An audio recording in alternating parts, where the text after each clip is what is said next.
Muito bom dia, espero que tenham passado uma excelente semana, com muita paz, muita saúde, muita harmonia. Agora vamos escolhendo uma posição bem confortável, relaxar o corpo, deixar os outros pensamentos de lado, para que possamos aproveitar bem mais essa leitura do Evangelho.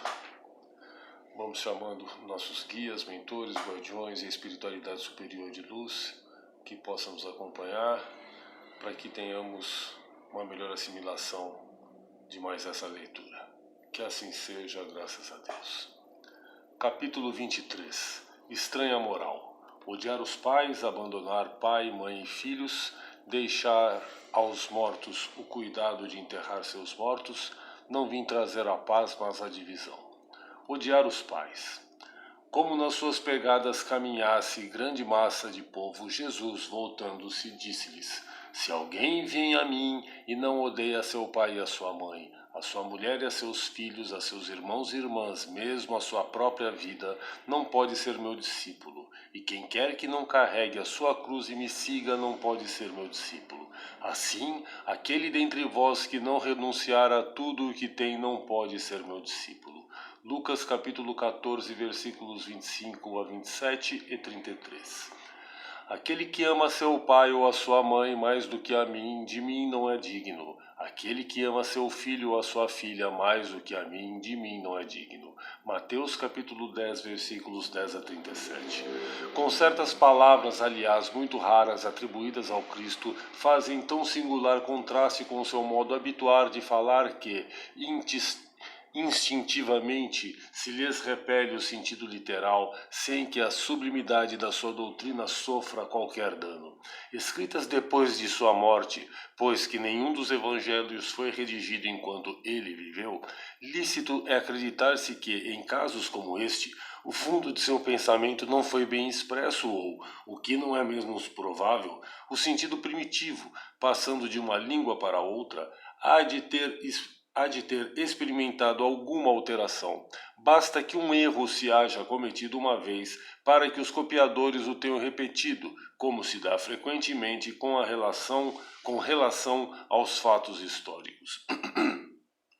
O termo odiar, nesta frase de Lucas, se alguém vem a mim e não odeia a seu pai e a sua mãe, está compreendido nessa hipótese. A ninguém acudirá atribuí-la a Jesus. Será então supérfluo discuti-la e, ainda menos, tentar justificá-la. Importaria primeiro saber se ele a pronunciou e, em caso afirmativo, se, na língua em que se exprimia, a palavra em questão tinha o mesmo valor que na nossa. Nesta passagem de João, aquele que odeia sua vida neste mundo a conserva para a vida eterna. É indubitável que ela não exprime a ideia que lhe atribuímos. A língua hebraica não era rica e continha muitas palavras com várias significações. Tal, por exemplo, a que, no Gênesis, designa as fases da criação. Servia simultaneamente para exprimir um período qualquer de tempo e a revolução diurna. Daí, mais tarde, a sua tradução pelo termo dia e a crença de que o mundo foi obra de 6 vezes 24 horas. Tal também a palavra com que se designava um camelo e um cabo, uma vez que os cabos eram feitos de pelos de camelo. Daí o haveram-na traduzida pelo termo camelo, na alegoria do buraco de uma agulha. Ver capítulo 16, item 2. Cumpre, ademais, se atenda aos costumes e ao caráter dos povos, pelo muito que influem sobre o gênio particular de seus idiomas. Sem esse conhecimento, escapa a miúde o sentido verdadeiro de certas palavras. De uma língua para outra, o mesmo termo se reveste de maior ou menor energia.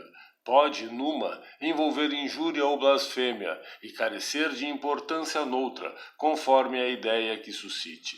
Na mesma língua, algumas palavras perdem seu valor com o correr dos séculos. Por isso é que uma tradução rigorosamente literal nem sempre exprime perfeitamente o pensamento e que, para manter a exatidão, se tem às vezes de empregar não termos correspondentes, mas outros equivalentes ou perífrases. Estas notas encontram aplicação especial na interpretação das Santas Escrituras e, em particular, nos Evangelhos. Aqui uma nota do tradutor, ou melhor, do senhor Pesanini. Non odite em latim, kai ou misei em grego, não quer dizer odiar, porém amar menos. O que o verbo grego misen exprime, ainda melhor o expressa o verbo hebreu, de que Jesus se há ter servido. Esse verbo não significa apenas odiar, mas também amar menos, não amar igualmente tanto quanto a um outro. No dialeto siríaco, do qual, dizem, Jesus usava com mais frequência, ainda melhor acentuada é essa significação.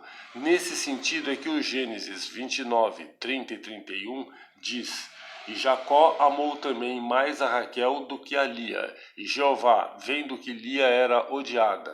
É evidente que o verdadeiro sentido aqui é menos amada. Assim se deve traduzir. Em muitas outras passagens hebraicas e, sobretudo, siríacas, o mesmo verbo é empregado no sentido de não amar tanto quanto a outro, de sorte que fora contrassenso traduzi-lo por odiar, que tem outra acepção bem determinada. O texto de Mateus, aliás, afasta toda a dificuldade. Se se não tiver em conta o meio em que Jesus vivia, fica-se exposto a equívocos sobre o valor de certas expressões e de certos fatos, em consequência do hábito em que se está de assimilar os outros a si próprio. Em todo caso, cumpre despojar o termo odiar de sua acepção moderna como contrária ao espírito do ensino de Jesus. Veja-se também o capítulo 14, itens 5 e seguintes. Abandonar pai, mãe e filhos. Aquele que houver deixado pelo meu nome sua casa, os seus irmãos, ou suas irmãs, ou seu pai, ou sua mãe, ou sua mulher, ou seus filhos, ou suas terras, receberá o cêntuplo de tudo isso e terá por herança a vida eterna. Mateus capítulo 19, versículo 29. Então disse-lhe Pedro: Quanto a nós, vês que tudo deixamos e te seguimos. Jesus lhe observou: Digo-vos, em verdade, que ninguém deixará, pelo reino de Deus, sua casa, ou seu pai, ou sua mãe, ou seus irmãos, ou sua mulher, ou seus filhos, que não receberá já neste mundo muito mais, e no século vindouro a vida eterna. Lucas capítulo 18, versículos 28 a 30. Disse-lhe outro: Senhor, eu te seguirei, mas permite que, antes, disponha do que tenho em minha casa. Jesus lhe respondeu: Quem quer que, tendo posto a mão na charrua, olhar para trás, não está apto para o reino de Deus. Lucas, capítulo 9, versículos 61 e 62. Sem discutir as palavras, deve-se aqui procurar o pensamento que era evidentemente este. Os interesses da vida futura prevalecem sobre todos os interesses e todas as considerações humanas, porque esse pensamento está de acordo com a substância da doutrina de Jesus, ao passo que a ideia de uma renunciação à família seria a negação dessa doutrina. Não temos, aliás, sob as vistas a aplicação dessas máximas no sacrifício dos interesses e das afeições de família aos da pátria? Censura-se, porventura, aquele que deixa seu pai, sua mãe, seus irmãos, sua mulher, seus filhos para marchar em defesa de seu país? Não se lhe reconhece, ao contrário, o grande mérito em arrancar-se às doçuras do lar doméstico, aos liames da amizade para cumprir um dever? É que, então, há deveres que sobrelevam a outros deveres. Não impõe a lei à filha a obrigação de deixar os pais para acompanhar o esposo? Formigam no mundo os casos em que são necessárias as mais penosas separações. Nem por isso, entretanto, as afeições se rompem. O afastamento não diminui o respeito, nem a solicitude do filho para com os pais, nem a ternura deste para com aquele. Vê-se, portanto, que, mesmo tomadas ao pé da letra, excetuando o termo odiar, aquelas palavras não seriam uma negação do mandamento que prescreve ao homem honrar a seu pai e sua mãe, nem do afeto paternal. Com mais forte razão não o seriam se tomadas segundo o Espírito. Tinham elas por fim mostrar, mediante uma hipérbole, quão imperioso é para a criatura o dever de ocupar-se com a vida futura. Aliás, pouco chocantes haviam de ser para um povo e numa época em que, como consequência dos costumes, os laços de família eram menos fortes do que no seio de uma civilização moral mais avançada. Esses laços, mais fracos nos povos primitivos, fortalecem-se com o desenvolvimento da sensibilidade e do senso moral. A própria separação é necessária ao progresso. Assim, as famílias como as raças se abstardam, desde que não se entrecruzem, se não enxertem uma nas outras. É essa uma lei da natureza, tanto no interesse do progresso moral, quanto no do progresso físico. Aqui as coisas são consideradas apenas do ponto de vista terreno. O Espiritismo nolas faz ver de mais alto, mostrando serem os do espírito e não os do corpo os verdadeiros laços de afeição, que aqueles laços não se quebram pela separação, nem mesmo pela morte do corpo, que se rebustecem na vida espiritual pela depuração do espírito, verdade consoladora da qual grande força aurem as criaturas para suportarem as vicissitudes da vida. Capítulo 4, item 18, capítulo 14, item 8. Deixar aos mortos o cuidado de enterrar os seus mortos. Disse o outro, segue-me, e o outro respondeu, Senhor, consequente que primeiro eu vá enterrar meu pai. Jesus lhe retrucou, deixai aos mortos o cuidado de enterrar seus mortos, quanto a ti, vai anunciar o reino de Deus. Lucas capítulo 9, versículos 59 e 60. O que pode significar estas palavras? Deixai aos mortos o cuidado de enterrar seus mortos? As considerações precedentes mostram, em primeiro lugar, que nas circunstâncias em que foram proferidas não podiam conter censura àquele que considerava um dever de piedade filiar ir sepultar seu pai. Tem, no entanto, um sentido profundo que só o conhecimento mais completo da vida espiritual podia tornar perceptível. A vida espiritual é, com efeito, a verdadeira vida, é a vida normal do espírito, sendo-lhe transitória e passageira a existência terrestre, espécie de morte, se comparada ao esplendor e à atividade da outra. O corpo não passa de simples vestimenta grosseira que temporariamente cobre o espírito, verdadeiro grilhão que o prende à gleba terrena, do qual se sente ele feliz em libertar-se. O respeito que aos mortos se consagra não é a matéria que o inspira, é, pela lembrança, o espírito ausente quem o infunde.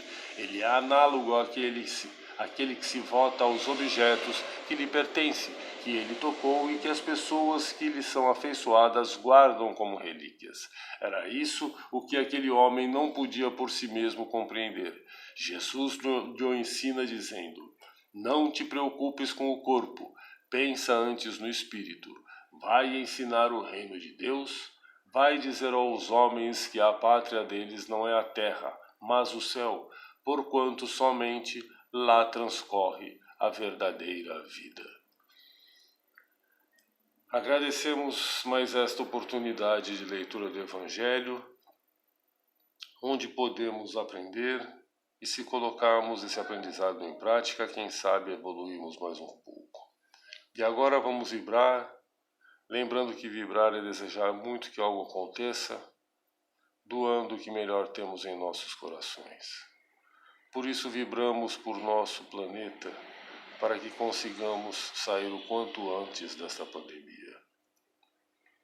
Vibramos especialmente pelo nosso Brasil, para que os governantes tenham consciência de seguir a ciência e com isso possamos também evitar cada vez mais mortes.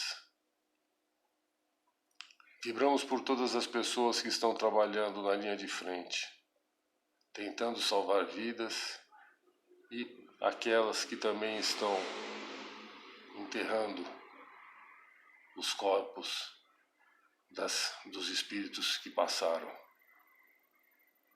Que tenham muita força.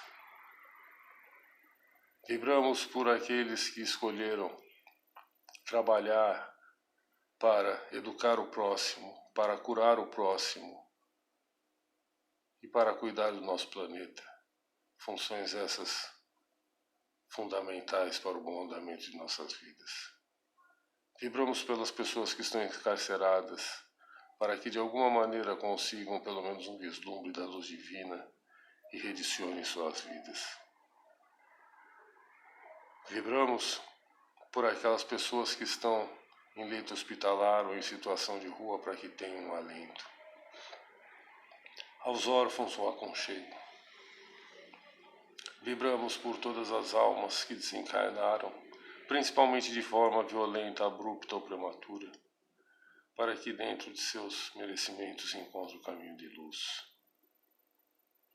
Vibramos também pelas almas que permanecem perdidas, sem saber que desencarnaram, para que de alguma maneira encontrem seus caminhos. Pedimos licença para vibrarmos por nós mesmos e por nossos entes queridos. E por fim, deixamos uma vibração nas mãos da espiritualidade superior de luz que por aqui se encontra, para encaminhar onde melhor lhe convenha. Uma excelente semana, com muita paz, muito amor, muita saúde e ainda muita prevenção. Que assim seja, graças a Deus.